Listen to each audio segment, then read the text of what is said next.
ओम गणेशाय नमः। ओम नमः शिवाय। मैं निखिल ज्योतिष आचार्य आप सभी का मेरे चैनल पर पुनः स्वागत करता हूं। आशा करता हूं कि आप सभी स्वस्थ होंगे। महादेव की कृपा आप सभी पर सदैव बनी रहे। ये वीडियो सिंह यानी कि लियो के लिए बहुत विशेष है, क्योंकि वीडियो है अक्टूबर 2025 के मासिक राशिफल के बारे में। कैसा रहेगा अक्टूबर का महीना सिंह के लिए। जो मेरा मासिक राशिफल होता है वो प्रमुखतः जीवन की मुख्य चीज़ों पे आधारित होता है, जैसे कि सामान्य विश्लेषण, career, business, income, investment, love life, married life, students और सेहत। और इसके साथ ही वीडियो के अंत में मैं कुछ विशेष उपाय भी बताता हूँ जिसके करने से महीने की सकारात्मकता में वृद्धि होती है। यदि आपकी लग्न राशि या चंद्र राशि सिंह है, दोनों ही गाइडेंस के लिए राशिफल को देख सकते हैं। जहाँ से आपको ज़्यादा सूट और रिलेट करता है वहाँ से इसको ऑब्जर्व कीजिए। व्यक्तिगत तौर पे मेरा मानना है कि लग्न से देखेंगे तो अच्छा है। इनकेस नहीं पता है आपको अपनी लग्न राशि, तो आप अपनी चंद्र राशि से भी इसको देख सकते हैं। शुरू करते हैं इस महत्वपूर्ण राशिफल का सामान्य विश्लेषण के साथ। सर्वप्रथम तो देखिए लग्न भाव को देखेंगे और वहाँ पे शुक्र और केतु विराजमान है। बहुत अच्छी जोड़ी नहीं है, मैं इसको कई बार अंकित कर चुका हूँ। शुक्र केतु अच्छी जोड़ी नहीं होती कई लोगों के लिए, क्योंकि शुक्र तो सितंबर में ही आ गए थे यहाँ पे, आई थिंक मध्य भाग के आसपास, 15-16 के आसपास। तो कई लोगों ने ऑलरेडी मैरिड लाइफ हो या लव लाइफ हो, उसमें सितंबर में ही प्रॉब्लम्स फील करी होंगी, और ये इस महीने के शुरुआती भाग तक भी रहेगा। और शुक्र केतु, जैसे मैंने कहा ना, भौतिक रूप से भी कोई बहुत अच्छी जोड़ी नहीं है। तो कभी कभी आर्थिक तंगी, कभी आर्थिक प्रॉब्लम भी व्यक्ति को झेलनी पड़ती है। तो यहाँ पे वो प्रभाव रहेगा। उनको छोड़कर किसी ग्रह का इम्पैक्ट है क्या लग्न पर? नहीं। तो हम ग्रह के गोचर से स्टार्ट करते हैं। पहला गोचर होगा बुध का, और बुध आ जाएंगे आपके तीसरे घर में। कब आ जाएंगे? 3 अक्टूबर को। मंगल बुध, इन दोनों की आपस में बहुत नहीं बनती, लेकिन इन दोनों की जो जोड़ी है वो बहुत कारगर होती है। क्यों? क्योंकि बुध बुद्धिमत्ता और Mangal practicality. Mangal is implementable power, implementation. Mangal शारीरिक बल है। मंगल वो ऊर्जा है जो चीज़ों को स्टार्ट करवाती है। आप देखिएगा आसपास कई लोगों के पास ना टैलेंट भी होगा, कई लोगों के पास नॉलेज भी होगी, कई लोगों के पास मौके भी आते होंगे, लेकिन नहीं सक्सेस हो पाते। क्यों? क्योंकि अगर मंगल वीक है ना, तो वो व्यक्ति बस सोचता रह जाएगा, वो कर नहीं पाएगा। आप देखिएगा अपने लाइफ में बहुत लोग आपको मिल जाएंगे। कोई बहुत अच्छा गाना गाता होगा, लेकिन हिचक होगी कि कहीं माइक के सामने गा दिया तो लोग बुरा बोलेंगे। कोई बहुत अच्छा डांस करता होगा, लेकिन हिचक होगी कहीं कि वेट करते रहेंगे, या वो कल करूँगा, परसों करूँगा। तो अगर मंगल अच्छा है ना, तो व्यक्ति ये रिस्क लेता है। अब आप लोगों के सामने आएंगे तो अच्छी बातें भी होंगी, बुरे बातें भी होंगी। तो वो बल लोगों को झेलने का या परिस्थितियों को झेलने का मंगल देते हैं। तो इसलिए तीसरे घर में मंगल बुध की होती बहुत अच्छी है। कुछ अलग करने का जज्बा, हिम्मत दिखाने का जज्बा, रिस्क लेने की कैपेबिलिटी, कुछ नया सीखने की कैपेबिलिटी, इन सब के लिए मंगल बुध की जोड़ी बहुत अच्छी है। और बुध जो है वो आपके धनेश और लाभेश हैं, और मंगल जो है वो आपके भाग्येश और चतुर्थेश हैं, और मंगल योग कारक हैं। तो योग कारक और धनेश लाभेश की जोड़ी धन प्राप्ति का सबसे अच्छा योग है। अपने बल से, अपने पराक्रम से, स्किल से लाभ कमाने का मौका है। कोई पैसा रुक गया था, जॉब चली गई थी, जॉब प्राप्ति का योग है। और पराक्रम, बल और अपने ऊपर विश्वास तो बहुत अच्छा रहेगा। तो ये जो टाइम है बहुत शुभ है। और यहाँ पर गुरु और राहु का प्रभाव भी मंगल बुध पे है ना, तो ये जो प्रबलता है मंगल बुध की, ये कई गुना बढ़ जाएगी। तो सिंह के लिए तो एक प्रकार से बहुत शुभ टाइम दिख रहा है हफ्ते का जो शुरुआती भाग है। इसके साथ ही मंगल, क्योंकि चौथे घर के स्वामी हैं और चौथे से 12वें में ऑलरेडी बैठे हैं, और बुध जो है वो लाभ स्थान के स्वामी है। अब ये दो चीज़ें बताती है। पहला, प्रॉपर्टी से लाभ, यानी कि बेचकर या किराए पे चढ़ाकर, दोनों का योग बन रहा है। और क्योंकि एसेट्स का भाव है और मंगल प्रॉपर्टी के कारक हैं और चौथे घर के स्वामी हैं, नई कोई प्रॉपर्टी बेचकर नई प्रॉपर्टी लेनी हो या कहीं पे इन्वेस्ट करना हो प्रॉपर्टी, दोनों में अच्छा समय है, शुभ टाइम है। 9 अक्टूबर को शुक्र का गोचर होगा और वो आपके दूसरे घर में आ जाएंगे। अच्छी चीज़ है कि केतु के जो संबंध है उससे निकल गए, केतु के प्रभाव से निकल गए, तो एक सकारात्मकता आएगी। लेकिन नीच के हो गए। मैं हमेशा ये बताता आया हूँ कि कई चीज़ें मैं बताता हूँ कि भाई साढ़े साथी से सबको नहीं डरना। राहु केतु यानी कि काल सर्पयोग, सबको नहीं डरना। वैसे ही कोई ग्रह नीच का है, कोई डरने की आवश्यकता नहीं। हाँ, कुछ प्रभाव तो होता ही है, ऐसा नहीं कि नीच का कह दिया गया है। लोग नीच का शब्द का अर्थ गलत समझते हैं, क्योंकि क्या है ना कि आज के टाइम में लोग डिक्शनरी भी उठाकर देखना नहीं चाहते। नीच के आप समझिए कितने उसके अर्थ दिए गए हैं। तो एक जो अपने रास्ते से भटक गया उसको भी नीच ही कहा जाता है। तो एक जो ग्रह अपने नॉर्मल अवस्था से नॉर्मल नहीं, अपने जो उसके नेगेटिव चीज़ें सामने आती है ना ज़्यादा, उसको नीच का ग्रह कहा जाता है। तो यहाँ पे अच्छा क्या होगा कि वो दशमेश हैं और त्रियेश हैं, दोनों उपचय भाव के स्वामी, और लग्नेश के साथ बैठ गए।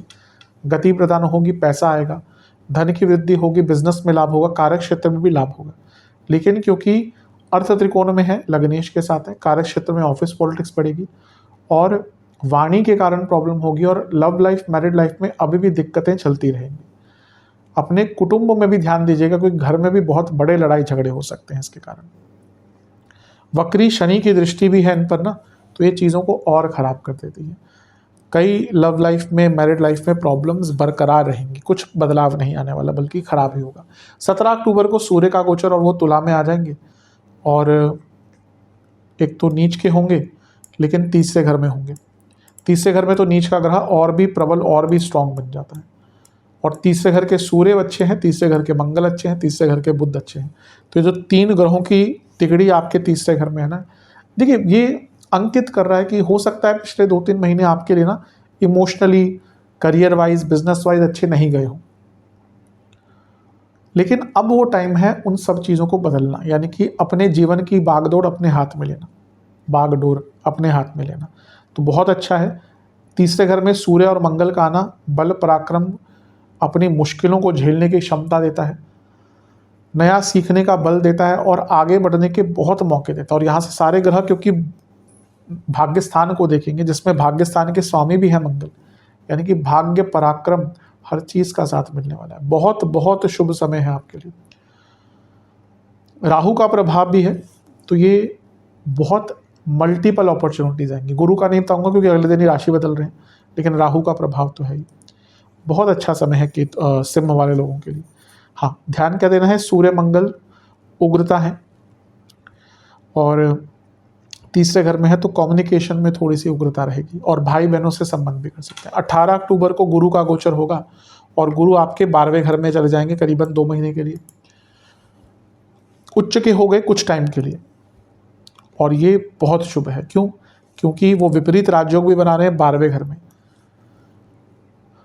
वक्री भी होंगे नवंबर में, तो वहाँ पे चीज़ें बदलेंगी। लेकिन स्टूडेंट्स जो विदेश जाने का प्रयास कर रहे थे, बहुत अच्छा टाइम है। पंचमेश है, अष्टमेश 12वें घर में गुप्त धन की वृद्धि, विदेश से लाभ, और यहाँ से वो क्योंकि छठे घर को देखेंगे, लीगल प्रॉब्लम सॉल्व करवाएंगे, करियर में वृद्धि करवाएंगे, अर्थ त्रिकोण, और चौथे घर को देख रहे हैं विदेश सेटलमेंट के लिए, और विदेश में प्रॉपर्टी के लिए, विदेश के कार्यों को पूर्ण करने के लिए अच्छा। और यहाँ से वो अष्टम को देखेंगे, शनि भी है, डबल एक्टिवेशन, तो साधनाओं के लिए बहुत अच्छा टाइम है। तो बहुत शुभ है। बस ऑन द नेगेटिव साइड खर्चे बढ़ सकते हैं, कोई पुराना रोग तंग करेगा, और थोड़ा सा ना व्यक्ति एकदम बहुत बदलाव लाना शुरू कर देता है, जिनको हैंडल नहीं कर पाता। इस पर ध्यान देना है। 24 अक्टूबर को बुध का गोचर होगा, और वो वृश्चिक में आ जाएंगे, चौथे घर में। ठीक है, कोई बुरी चीज़ नहीं है। आपके धनेश है, लाभेश है, चौथे घर में आना घर में पैसा, व्यापार में पैसा, धन में, करियर में पैसा दिखाता है। 27 तारीख को मंगल का गोचर होगा, और मंगल आपके चौथे भाव में अपनी ही राशि में आके बैठ जाएंगे। यहाँ पे वो राजयोग भी बनाएंगे, पंच महापुरुष योग भी बनाएंगे, और वो आपके योग कारक हैं। उनका चौथे घर में आना प्रॉपर्टी के लिए बहुत अच्छा है। बुध के साथ बैठे तो प्रॉपर्टी के जो कागजी कार्रवाई है रुकी है उसके लिए अच्छा है। और उच्च के गुरु की दृष्टि 12वें घर में है, 12वें घर से है। विदेश में प्रॉपर्टी लेना चाहते हैं, प्रॉपर्टी बेचना चाहते हैं, एंसेस्ट्रल प्रॉपर्टी में कंस्ट्रक्शन करना चाहते हैं, क्योंकि अष्टमेश भी है गुरु, सबके लिए बहुत अच्छा। और आपके योग कारक ग्रह बली हो गए, यानी कि महीने के अंत में तो आपको बहुत लाभ दे के जाएंगे, क्योंकि बिजनेस के स्थान को और कर्म भाव को देखें, यानी कि बिजनेस और करियर दोनों में ही लाभ दे के जाएंगे, और खुद लाभ स्थान को भी देखेंगे। तो महीने का अंत तो आपके लिए बहुत लाभकारी दिख रहा है। अच्छा महीना है। कुछ भी जो मैंने बीच में नेगेटिव चीज़ें अंकित करी हैं उन पर ध्यान दीजिएगा। विशेष प्रेडिक्शन, ये महीना ऐसा है जहाँ पे कई बार बहुत स्पॉन्टेनियस होना पड़ेगा, तो एक्टिव रहिएगा, लेकिन साथ ही में थोड़ा अकेले टाइम भी बिताइएगा। ना कहना सीखिएगा, अपनी फीलिंग्स के साथ कॉम्प्रोमाइज़ नहीं करना, और अपने दोस्तों के साथ टाइम बिताइएगा। ये महीना ऐसा है जहाँ पे आपको बहुत बदलावों का मौका मिलेगा, आपको अपनी हॉबीज़ पर काम करने का अवसर मिलेगा, आपको अपना ट्रस्ट, अपना कॉन्फिडेंस बढ़ाने का मौका मिलेगा, आपकी ऊर्जा बहुत सकारात्मक रहेगी, आप बहुत आंतरिक रूप से बहुत शांत महसूस करेंगे। और जब हम अंदर से शांत होते हैं, आउटर वर्ल्ड में हम अच्छा करते हैं। जो व्यक्ति अंदर से परेशान होता है ना, वो कभी भी बाहर से ठीक नहीं कर पाता। ये महीना ऐसा है जहाँ पे सपने भी पूरे होंगे, ये महीना ऐसा है जहाँ पे नई शुरुआत भी होगी, और ये महीना ऐसा है जहाँ पे भाग्य भी बहुत साथ देगा। तो महीना आपका बहुत शुभ है, इसका लाभ उठाइएगा। करियर की तरफ चलते हैं। करियर के लिए ठीक ठाक है महीना। 10वें घर के स्वामी जो शुक्र हैं, वो केतु के साथ सितंबर में आ गए थे, तो कुछ लोगों को प्रॉब्लम रही होगी, कुछ लोगों के जॉब में प्रॉब्लम आई होगी। ये महीना ऐसा है जहाँ पे चीज़ें बेटर होंगी कई लेवल पर। बुध का गोचर पहला होगा और वो आपके तीसरे घर में आ जाएंगे। मंगल बुध की जोड़ी कार्य क्षेत्र में स्किलफुल बनाती है, कार्य क्षेत्र में व्यक्ति का बल पराक्रम बढ़ाती है और चैलेंजेस को भी ओवरकम करती है। बहुत अच्छी जोड़ी है।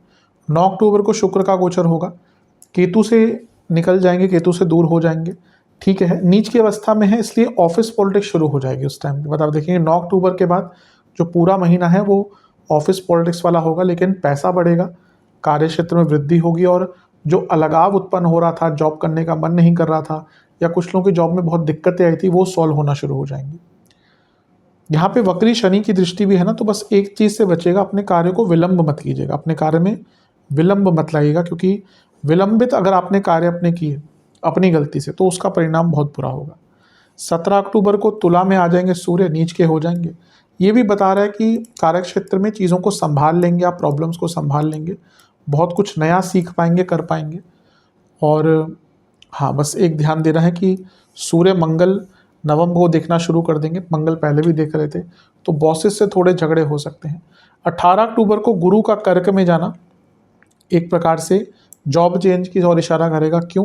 क्योंकि 12वें घर में एक उच्च का ग्रह आ गया जो कुछ टाइम के लिए आया है, और वो अर्थ त्रिकोण को भी देखेंगे, और एक प्रकार से वो अष्टम को भी देखेंगे। ये अर्थ त्रिकोण कार्य क्षेत्र भाव है, ये बदलाव का भाव है, तो ये दिखाता है कुछ लोगों को सडन जॉब चेंज के मौके गुरु के गोचर के साथ मिलेंगे, और कुछ लोगों को विदेश जाने के मौके भी ऑब्वियसली जॉब से संबंधित मिल सकते हैं। 24 अक्टूबर को बुध का गोचर और वो वृश्चिक में आ जाएंगे, और इसका इम्पैक्ट कार्य क्षेत्र में रहेगा, क्योंकि धन और लाभ स्थान के स्वामी 10वें घर को देखेंगे, तो महीने के अंत में कोई बड़ा बोनस, कोई बड़ा पैसा, बड़े धन का लाभ मिलता हुआ दिख रहा है। और 27 अक्टूबर को जो मंगल का गोचर होगा, वो तो यहाँ पे पंच महापुरुष योग बनाकर, और क्योंकि योग कारक भी हैं, 10वें घर को देखेंगे, तो कार्य क्षेत्र में ट्रांसफर्स, कार्य क्षेत्र में प्रमोशंस और कार्य क्षेत्र में रिकॉग्निशन सबका योग बनाता है। तो महीना करियर के संबंध में देखिए बहुत अच्छा है, बस ऑफिस पॉलिटिक्स से बचिएगा, बॉसेस से गुस्सा या आर्गुमेंट्स या एग्रेशन मत दिखाइएगा। विशेष प्रेडिक्शंस, ये महीना ऐसा है जहाँ पे आपको अपने आप को समझना पड़ेगा, अपनी स्किल्स को समझना पड़ेगा। अकेले भी टाइम बिताइएगा, ज़्यादा किसी से बहुत टाइम बातचीत मत कीजिएगा कार्य क्षेत्र में, क्योंकि उसका बुरा प्रभाव पड़ेगा। महीने का जो शुरुआती भाग है थोड़ा मेंटल अनस्टेबिलिटी रहेगी, लेकिन धीरे धीरे करके कंट्रोल आएगा। काम को समझ के करिएगा। इस महीना जहाँ पे जल्दबाजी में काम किया बहुत दिक्कत होगी। नई संभावनाएं खुलेंगी, लेजीनेस बिल्कुल नहीं दिखानी, क्योंकि महीना बहुत अच्छा है, लेकिन जहाँ विलंबित किया जैसे मैंने कहा था वहीं पे दिक्कतें आएंगी। जहाँ पे कन्फ्यूजन है, बड़ों से बातचीत कीजिएगा, बड़ों मतलब कि जो सीनियर्स हैं। लड़ाई झगड़े बिल्कुल अवॉइड कीजिएगा, क्योंकि बहुत ऐसे सर्कमस्टांसेस बनेंगे जहाँ पे लड़ाई झगड़े होंगे। कार्यों की पूर्णता पर ध्यान दीजिएगा, कई बड़े कार्य, बड़े रोल्स आपको निभाने को दिए जा सकते हैं इस महीने। स्ट्रेस रहेगा, स्पेशली मध्य भाग के बाद से, उसको हैंडल कीजिएगा, और कई ऐसे मौके भी आएंगे जहाँ पे आपको अपने आप को प्रूव करने का मौका मिलेगा। लेकिन बहुत भोले भाले बन के भी नहीं रहना, जहाँ पे आपको लगता है कि आपके साथ गलत हो रहा है, आपको आपका ड्यू नहीं मिल रहा, बहुत शालीनता से अपने पॉइंट को रखिएगा। महीना वैसे देखा जाए तो ठीक है। बिजनेस, व्यापार, बिजनेस के लिए महीना ठीक है, क्योंकि पहली चीज़ तो है कि आपके सप्तम भाव पर राहु का प्रभाव है और गुरु का प्रभाव 18 तारीख तक रहेगा। लेकिन उससे महत्वपूर्ण चीज़ ये है कि आपके जो सप्तमेश है यानी कि शनि, वो अक्टूबर में अपनी अति वक्रता से निकल जाएंगे, यानी कि सितंबर में वो बहुत अति वक्र होंगे, अक्टूबर में वो अति वक्रता से निकल जाएंगे। धीरे धीरे करके वो मार्गी अवस्था की तरफ जा रहे हैं। अभी भी मार्गी नहीं होंगे, नवंबर में मार्गी होंगे, लेकिन सितंबर में आपने अनुभव किया होगा, इवन अगस्त में, कि बहुत मंदता आई होगी, काम रुक रहे होंगे। अब धीरे धीरे करके उसमें आपको वृद्धि देखने को मिलेगी। पहला गोचर जो बुध का होगा वो बहुत अच्छा है, क्योंकि सप्तम से भाग्य स्थान में आकर आपके धन के कारक, क्योंकि वो धनेश भी हैं और लाभेश भी हैं, आपके धन के कारक यानी कि सिंह के, सबके लिए नहीं, सबके लिए तो धन के कारक बृहस्पति ही हैं, लेकिन आपके लिए बुध है, स्पेसिफिकली सिंह के लिए, क्योंकि आपके धनेश और लाभेश है। तो उनका भाग्य स्थान में आना सप्तम से, यानी कि भाग्य की वृद्धि होगी और पैसा आएगा। अगला गोचर शुक्र का होगा, वो भी क्योंकि आपके सप्तम से अष्टम में आ गए तो कोई नया काम मिलेगा, बस थोड़ा धोखाधड़ी हो सकती है, उससे बचने की कोशिश कीजिएगा। स्कैम या कोई आपके साथ फ्रॉड वगैरह हो सकता है, उससे बचने की कोशिश कीजिएगा। 17 अक्टूबर को सूर्य का गोचर आपके तीसरे घर में होगा, ये भी ठीक है। यहाँ पे बस एक चीज़ कहूँगा कि अगर आपके काम में ट्रांसपोर्टेशन बहुत इन्वॉल्व है, उसमें गड़बड़ हो सकती है, और कम्युनिकेशन प्रॉब्लम इवन पार्टनर से आ सकती है, तो इस पर ध्यान दीजिएगा। 18 अक्टूबर को जो गुरु का गोचर होगा वो भी ठीक ठाक है, क्योंकि वो सप्तम से छठे में है, लेकिन उच्च की अवस्था के हैं। तो कई जो विलंब हो रहे थे, काम अटक रहे थे, वो पूर्ण होंगे, खर्चे कम होंगे, बदलाव का मौका मिलेगा। और क्योंकि वो आपके सप्तम से धन और सप्तम से लाभ और सप्तम से धन के स्वामी हैं, यानी कि धन की अचानक से वृद्धि भी आपको बिजनेस में देखने को मिलेगी। 24 अक्टूबर को जो बुध का गोचर है वो बिजनेस के लिए बहुत अच्छा है, क्योंकि सप्तम से 10वें में आ गए, नया काम, नए कॉन्ट्रैक्ट्स, नए आइडियाज़। और फिर मंगल का गोचर 27 तारीख को, तो ये तो और भी परिपूर्ण कर देगा, क्योंकि पहला तो योग कारक है, पंच महापुरुष रुचक नाम का बनाकर सप्तम को देखेंगे, तो बिजनेस में बहुत बड़ी वृद्धि, और राहु का प्रभाव भी, यानी कि अचानक से लाभ। तो ठीक महीना है बिजनेस के लिए। विशेष प्रेडिक्शन, बहुत वाणी में सौम्यता रखनी पड़ेगी, क्योंकि ना यहाँ पे बहुत लोगों से झगड़े हो सकते हैं। पार्टनर्स की बात करिए, बाकी लोगों की बात करिए, सप्लायर्स की बात करिए, पेशेंस दिखानी पड़ेगी, लोगों की बातों को सुनिएगा, भले आपको पसंद ना आए या आप उससे एग्री ना करें, या आपको उस टाइम पे समझना है, पहले सुनिएगा, प्रोसेस कीजिएगा, क्योंकि यहाँ पे बिना सुने डिसीजन लेना, रिप्लाई दे देना या फिर रिएक्ट कर देना प्रॉब्लमेटिक होगा बिजनेस में। कम्युनिकेशन पर बहुत ध्यान देना पड़ेगा, जैसे मैंने पहले भी कहा था। अपने बिजनेस के इनसाइट्स पे जाइए, अपने बिजनेस के महत्व को समझिए, अपने बिजनेस के बारीकियों को समझिए।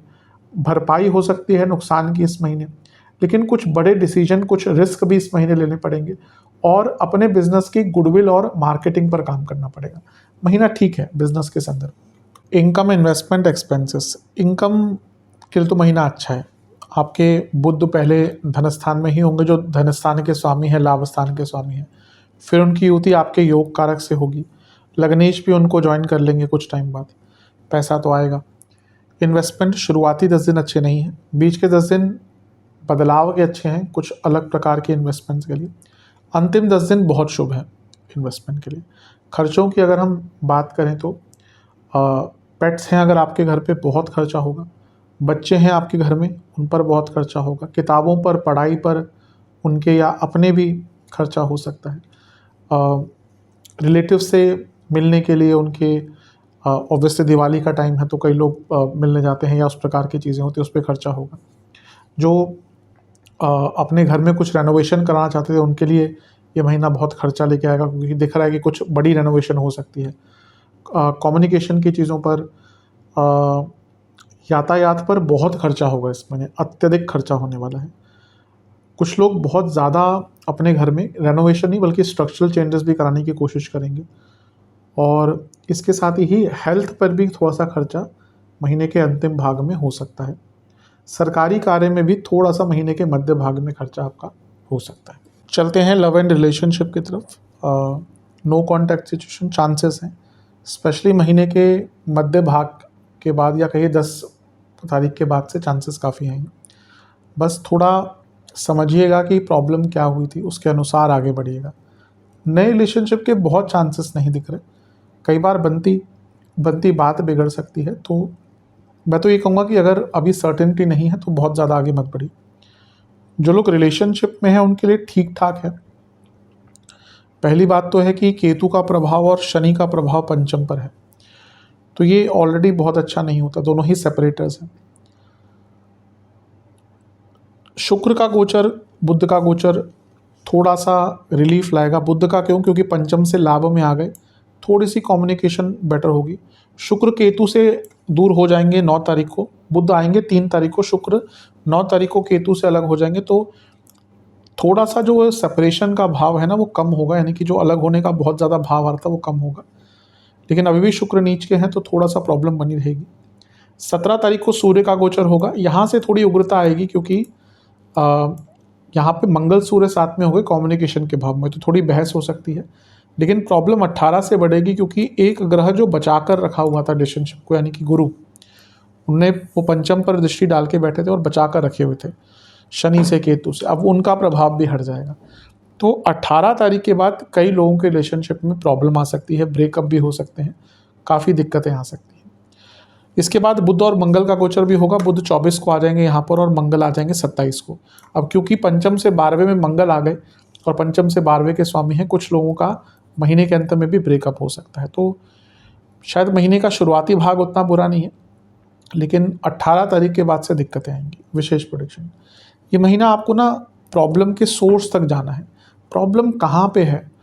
अभी क्या है ना कि लड़ाई झगड़े हो रहे हैं उन बातों पे जो कारण नहीं है झगड़े का कारण कुछ और है। तह तक जाना पड़ेगा आपको, नई पॉसिबिलिटीज़ ढूंढनी पड़ेगी चीज़ों को ठीक करने के लिए। टाइम बिताइए अपने पार्टनर के साथ, लेजीनेस से दूर रहिए, यानी कि अपने पार्टनर के लिए एफर्ट कीजिए, उनको स्पेशल फील कराइए, विद्रोही स्वभाव से बचिए, लड़ाई झगड़ों से बचिए, बातों को पूर्ण कीजिए, कोई कन्वर्सेशन स्टार्ट करिए उसको पूर्ण कीजिए, स्ट्रेस मैनेज कीजिए। इन सब चीज़ों पर अगर काम नहीं कर पाए तो ये महीना रिलेशनशिप के लिए बहुत ईजी नहीं रहेगा। चलते हैं वैवाहिक जीवन की तरफ। बहुत अच्छा महीना नहीं है क्योंकि ऑलरेडी अवस्थाएं ऐसी हैं। सप्तम में राहु हैं, सप्तमेश अष्टम में है, वक्री भी है, और ये महीना ऐसा है जहाँ पे एक ग्रह जो थोड़ा बचा कर बैठे हुए थे वो भी हट जाएंगे, वहाँ से प्रभाव हट जाएगा उनका। ग्रहों के गोचर से ही स्टार्ट करते हैं। पहले तो शुक्र, क्योंकि लग्न में केतु के साथ होंगे ना, तो पहले ही सितंबर में प्रॉब्लम स्टार्ट हो गई होंगी। बुध का गोचर 3 अक्टूबर का होगा, ठीक है, इतना बुरा नहीं है, लेकिन शुक्र का नीच का होना 9 अक्टूबर को, यहाँ से प्रॉब्लम्स आएंगी, ट्रस्ट इश्यूज आना शुरू हो जाएंगे। 17 को सूर्य का गोचर भी थोड़ा कम्युनिकेशन प्रॉब्लम लाना शुरू करेगा, कम्युनिकेशन में एग्रेशन लाना शुरू करेगा। और 18 अक्टूबर को गुरु, जैसे मैंने कहा ना, वो बचा कर बैठे हुए थे कि सप्तम पर उनकी दृष्टि थी, तो उनका प्रभाव जैसे ही हटेगा तो 18 अक्टूबर से बहुत दिक्कतें स्टार्ट हो जाएंगी।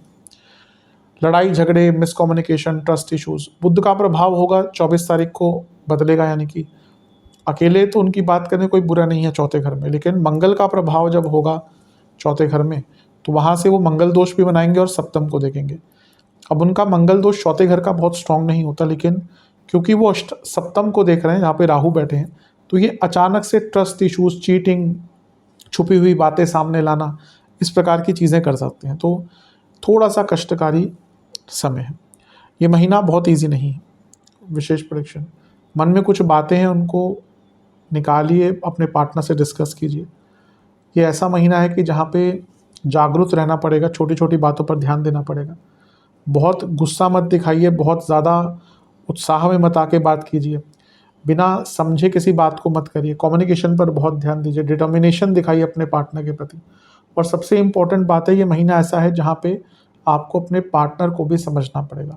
अगर केवल अपने ही मन में बातें रखेंगे और कि आपको बुरा लग रहा है, ये हो रहा है, वो हो रहा है, यहाँ पे अपने पार्टनर का पर्सपेक्टिव लेना भी बहुत अनिवार्य हो जाता है। तो इस पर बहुत ध्यान देने की आवश्यकता है। स्टूडेंट्स की तरफ चलते हैं। एग्ज़ाम से स्टार्ट करेंगे। शुरुआती 10 दिन बहुत अच्छे हैं, बीच के 10 दिन बहुत शुभ हैं, अंतिम 10 दिन भी अच्छे हैं, लेकिन यहाँ पे पेशेंस दिखानी पड़ेगी। अगर स्टूडेंट्स की बात करें, देखिए जो कारक हैं स्टूडेंट्स के, स्टूडेंट्स के भाव के जो स्वामी हैं गुरु, वो अच्छी अवस्था में है पूरे महीने। पहले लाभ स्थान में, फिर उच्च के भी हो जाएंगे, तो ये महीना स्टूडेंट्स के लिए अच्छा है। शुरुआती 3 दिन में बुध आदित्य योग बनेगा, ये भी अच्छा है। कारक है बुध के, वो उच्च के रहेंगे शुरू में, ये भी अच्छा है। पहला गोचर जो मंगल बुध का होगा 3 तारीख को, या बुध का गोचर होगा और योग बनेगा मंगल बुध का, ये बहुत अच्छा है क्योंकि बुध को मंगल का साथ मिल गया तो कॉन्फिडेंस बढ़ेगा, इम्प्लीमेंटेशन पावर आएगी, सफलता का योग है ये। शुक्र का गोचर ठीक ठाक है, कोई बहुत ज़्यादा इम्पैक्ट नहीं डालेगा, लेकिन हाँ अब थोड़ा सा अपना ध्यान भटकने से बचाइएगा आप, ये 9 अक्टूबर को होगा। सूर्य का गोचर भी बहुत अच्छा है क्योंकि तीसरे घर में सूर्य होंगे, मंगल होंगे, कंपटीशन के लिए बहुत अच्छा है। और गुरु का पंचमेश होने के नाते उच्च का हो जाना 18 तारीख को, ये स्टूडेंट्स के लिए भाग्यकारी होगा और कुछ स्टूडेंट्स को विदेश जाने का अवसर भी, मतलब कि जो ढूंढ रहे थे ऐसा मौका, उनको भी मौका भी मिल जाएगा। बुध का एक और गोचर होगा वृश्चिक में, केंद्र में आ रहे हैं कारक, बहुत अच्छा। और फिर मंगल का भी यहाँ पे आना, बुध यानी कि स्टूडेंट्स के कारक के साथ, यानी कि पूरे महीने कॉन्फिडेंस आपका बहुत अच्छा रहेगा। तो ओवरऑल स्टूडेंट्स की अगर हम बात करें, ठीक है, शनि जो बहुत अति वक्र हो गए थे अगस्त और सितंबर में, स्पेशली सितंबर में, वो भी उनकी वक्रता भी कम होगी, और क्योंकि पंचम को देख रहे हैं तो कई कार्य भी आपके विलंबित बनेंगे, तो महीना अच्छा है। विशेष प्रेडिक्शन, इस महीने चीज़ों को साधारण रखिएगा, सिंपलिसिटी से बहुत लाभ प्राप्त होगा। गाइडेंस लीजिएगा बड़ों की, जो चीज़ें कंफ्यूज कर रही थी उनका रास्ता या उनसे निकलने का मौका मिलेगा। क्रिएटिव रहिए, ओवर क्रिएटिव नहीं। अपने ऊपर विश्वास बहुत बढ़ता हुआ दिख रहा है, भाग्य का साथ बहुत मिलता हुआ दिख रहा है। और सबसे बड़ी बात है, ये महीना सक्सेस वाला है, यहाँ पे आपको कई चीज़ों में सक्सेस प्राप्त होने वाली है, तो महीना अच्छा है स्टूडेंट्स के लिए। सेहत की बात करते हैं, इस महीने आपको इन्फेक्शंस, जिनको डायबिटीज़ है बहुत ध्यान दीजिएगा, गले के रोग बहुत तंग करेंगे, एंग्जाइटी काफ़ी रहेगी, इन्फ्लेमेशन, इंडाइजेशन बहुत रहेगा, और नसों के रोग तंग करेंगे। शुरुआती 10 दिन पित्त बढ़ेगा, एसिडिटी बढ़ेगी, सांसों के रोग, आँखों के रोग बीच के 10 दिन, बीपी की प्रॉब्लम, कफ रोग, लाइफस्टाइल डिसऑर्डर अंतिम 10 दिन जिनको डायबिटीज़ और बीपी का इशू है बहुत दिक्कत रहेगी, सर के रोग तंग करेंगे, एंग्जाइटी तंग करेगी, कोई मानसिक विकार है प्रॉब्लम बढ़ेगी। उपाय की बात कर लेते हैं। एक पात्र में अक्षत, गंगाजल, गुलाब जल मिलाकर सूर्य देवता को अर्घ्य दें, और ओम अरुणाय नमः का 108 बार जाप, सूर्य चालीसा का 4 बार जाप पाठ कीजिए। महादेव का पंचामृत से अभिषेक करके वहीं पर बैठकर एक घी का दिया अर्पण कीजिए महादेव को, और ओम भानवे नमः और महामृत्युंजय मंत्र का 108 बार जाप कीजिए, दोनों का 108 बार। और किसी भी मंदिर में कुछ शिव चालीसा की पुस्तकों का दान करें, यो शिव मंदिर में शिव चालीसा की पुस्तकों का दान करें। आशा करता हूँ कि वीडियो काम आएगा। चैनल पर नए हैं सब्सक्राइब कीजिए, वीडियो को लाइक कीजिए। मिलता हूँ आप सभी से मैं अगली वीडियो में, तब तक के लिए ओम नमः शिवाय।